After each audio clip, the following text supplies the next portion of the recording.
Hello and welcome to a brand new episode of Smart Money. Now on the show this week, we talked to Edelweiss about the launch of India's first passive short-term index fund. I know that's a mouthful, but this is an investment option suitable for any kind of debt investor wanting to invest for a minimum of 2 to 3 years with a low cost. Today we try and understand more about this investment asset class and how you can add it to your own portfolio. Radhika Gupta, the MD and CEO of Edelweiss Asset Management, joins in now to talk about that. Radhika, thanks so much for joining us on the show today. First, let's start off with the overarching theme, right? Passive funds. I want to try and understand a little bit about how one can add passive funds to their portfolio, especially at a challenging time like this when there's so much uncertainty globally. So I think passive funds and products options have really grown in the Indian context. And today, whether it's equity or debt, you have a very wide range of passive funds. And I truly believe passive funds, especially fixed income passive funds, can now become the core of your fixed income investing. Between target maturity funds, which we've talked about and can touch upon, and newly launched other kind of debt funds like this, all your goals can now be filled by passive funds with a lot of transparency as well as low cost in the fixed income format, and your entire core portfolio actually can now be built with passively managed funds. Okay, so what you spoke about target maturity funds, debt index funds, different kind of passive funds, but tell us a little more about passive debt funds and what investors can gain by investing in this asset class. Many investors know passive equity funds. Passive debt funds are newer, but like passive equity funds, they are funds that follow an index. So the index typically tells you what kind of securities the passive fund could hold, typically the credit quality. So are they holding Government of India securities? Are they holding state development loans? Are they holding AAA PSU? Are they holding AA? Whatever that is. They tell you the tenure of the instrument. That's what the index tells you. And the passive fund's job, once there is an index, is just to replicate the index. The fund manager doesn't take calls. There are rules, and the passive fund replicates the rules. These funds are open-ended, and they tend to be also very low cost, as I said, compared to actively managed mutual funds. The largest category of passively managed mutual funds today is the category of target maturity funds. I want to say they're like open-ended FMPs or mutual fund format FPs. They're basically funds that buy and hold bonds that mature in a certain year. It could be 25, it could be 27, it could be 37, whatever it is. Okay, I want to talk a little more, Radhika, about the target maturity debt funds. But before that, as an investor, what are the things that you need to look at before investing in passive debt funds? I think the same things that you need to look at in active funds, except for the fund manager risk. So you need to understand what the passive debt fund is buying, so in fixed income, what are you really interested in? How long are you investing? So you want to know the tenure of the investment. What is the quality of your investment? And that quality is determined by the underlying securities. Now, the securities typically that passive debt funds hold are Government of India securities, state development loans, which are sovereign and as good as that, or AAA PSUs like Bharat Bond, which is a very well-known fund, holds AAA. So those are the two main questions. How long are you investing for? What is the tenure and what is the underlying? Okay, how long, what's the tenure, and what is the underlying, right? So there is a lot of transparency as well. There's no lock-in period, so that works for these funds too. But this passive debt category, globally the AUM is massive. Can you help us with some numbers? Globally, what are the numbers looking like, and what's the trend that you're expecting in the Indian market in this passive debt category? So globally, interestingly, passive debt funds are the largest growing fixed income category, and they're the largest growing passive debt category. And I've been a real believer of this for the last 3 years, that in passive, in fixed income, passive really brings a lot to the table. So passive today is a 50 lakh crore category globally. It's 12% of the fixed income category. In fact, in markets like US and Canada, as I said, it's one of the fastest growing categories out there. And passive solves the need of debt investors. Debt investors are very sensitive to cost, Sonia, because in equity, at least you have upside that can compensate cost, but in debt, you don't have that. Transparency, which you alluded to, is extremely important for fixed income investors, and we've seen the need for that over the last few years. Liquidity is something passive funds meet. So that's why I think they've been very popular globally, and globally, there's been a lot of innovation in passive fund structures. As far as India, the target maturity category is already 1.4 lakh crore in India in the last 3 years. That makes it the largest fixed income category after liquid funds, which is actually incredible. And it's been a period where actively managed fixed income funds have degrown in size. They've lost about 1.5 lakh crores. So the growth in passives has been breathtaking in the fixed income space over the last 3 years because they really meet a consumer need. And they tick all the right boxes, right? Whether it's lower tax, more predictability in terms of what the upside could be, transparency, there's no lock-in period, more credibility, I guess. So at a time when there's so much uncertainty with equities as an asset class, perhaps a lot of people are resorting to other asset classes, like you said, passive debt funds. But what are the different schemes that are available to invest in within passive debt? So I break the category into two. I would break it into target maturity funds and non-target maturity funds. Target maturity funds are the big part of the category because they're 3 years old. As I said, this is basically when you invest in a target maturity fund, there's a date by which the fund matures. It could be 25, it could be 27, it could be 2037.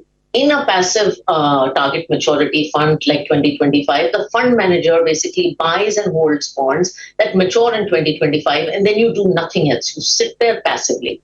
The advantage of this is what you said, predictability of returns. So if I'm an investor who's buying a 2030 product and I'm holding for 7 years, I know that if I buy and hold my bonds, regardless of what happens to RBI rate, so many different macro variables, the yield that I saw at the time of investment is likely what I will get at the time of maturity. That predictability of return and that credit quality, that it's really good quality securities, AAA PSU has been very powerful for investors. Bharat Bond, of course, was the first target maturity fund, after which the market is really expanded. The second category is a new category, which is more constant maturity passive funds. Target maturity funds have a target date. They end on a certain date. Constant maturity funds are perpetual. So they typically have a tenure. It could be 1 year funds, it could be 2 year, it could be 3 years, but they don't mature. They're there forever. So this target maturity funds, as you said, I mean, you guys do a lot of innovative stuff, right? So there was first Bharat Bond, and now there's short duration index funds as well that you've come out with. Tell us a little bit about that. What is the advantage of putting my money in short duration index funds?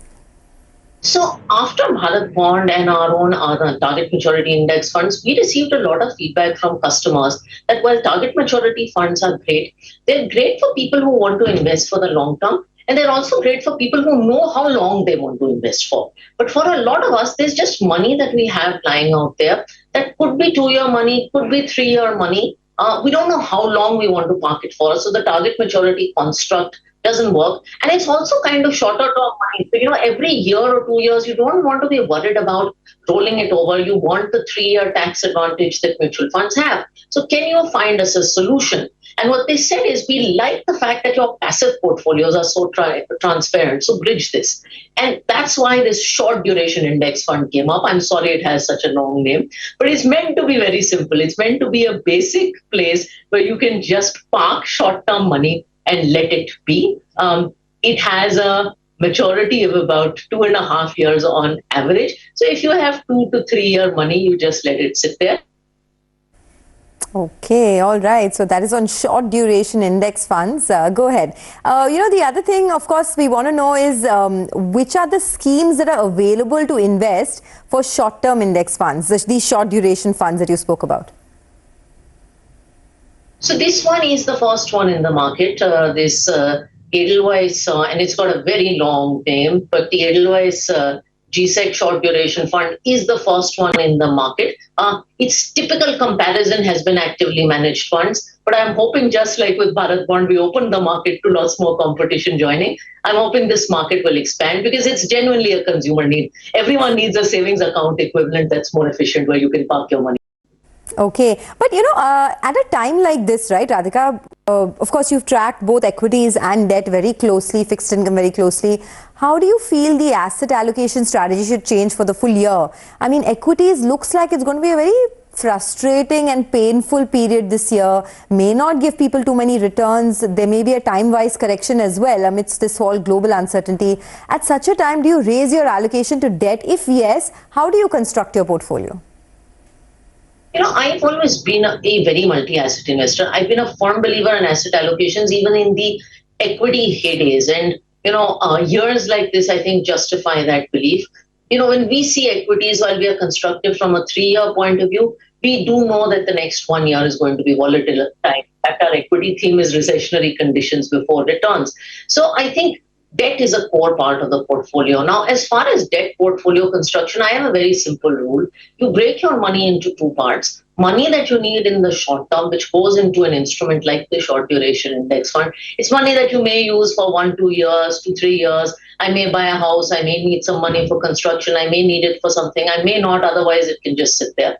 And then money that's a little more goal oriented. The goal oriented money, like I have goals for 3 years, I have goals for 5 years, I have goals for 10 years. I match the timeline with the goals of a target maturity fund and park it there. So that's how I like to do my debt allocation. It's goal oriented and I divide it into two buckets: money that I may need now and then money that I park away for goals. These short duration index funds, right, that you spoke about, the debt index funds. I mean, just playing the devil's advocate here, if I need the money in the shorter term, I just want to park it for a smaller period of time, I can park it in various other places, whether it's in, say, of course, FDs or in a liquid fund or in a sovereign gold bond, or, there are so many other places to park it. Why should I look at short duration funds?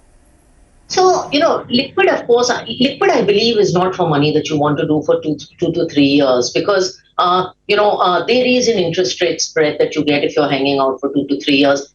FDs work, but, the good thing about a short duration index fund is if you do choose to keep the money for 3 years, you get the advantage of indexation. Believe me, for those of us who are fully tax paying, that becomes very large. So this gives you that optionality of being able to take it out early. But if you happen to keep it for 3 years, you get the benefit of taxation. And I've seen with a lot of us, Sonia, we think we have short-term money, some of it ends up being long-term. So I like the optionality built in something like this. Actually, you know what? I made a mistake. I said sovereign gold bonds. Sovereign gold bonds actually are for the longer term, right? I mean, you get the tax benefits only if you hold it for 8 years. I meant gold ETFs. So that was my other, the other avenue. Yeah, tell me. You were telling me about gold ETFs? No, gold is, I don't compare gold to debt because gold is a little volatile as an asset class, right? It is. So how are you feeling about gold now? I mean, it has done really well compared to equities in the last 1 year, and people are now talking about raising their allocation to gold in their portfolio. You're not a believer of that? We launched a gold fund in August last year, a gold and silver fund, and it's up a lot of money. But I said then what I'm going to say now, which is that I think gold should be a static allocation in your portfolio. It could be 5 to 10%. I feel investors do a terrible job of timing gold, and I remember this from my own NFO. So I think not trying to time gold and just keeping there at 5 to 10% works much better than trying to time it. Okay, by the way, before we wrap up, congratulations are in order, Radhika, because Edelweiss has crossed the 1 lakh crore AUM milestone, and it's a big deal, right? I mean, I have watched your journey over the last 10 to 15 years, and it's been phenomenal, the growth that you have seen and now the growth that you've brought to Edelweiss. So congratulations. But do you think that a lot of this also has to do with the massive rise that we've seen in the equity cult, right, in the Indian markets, especially with retail investors? And do you think that's here to stay? I think it is, and I'm very thankful for the growth. And the wonderful thing is, I think mutual funds have become so mainstream; they've become part of popular culture almost. We've seen our equity AUM grow by 15 times in the last 5 years. We've seen our fixed income AUM come from basically zero to what it is to being a top 10 player in fixed income. And I think the young Indian investor, the Indian investor, is getting more aware about their money.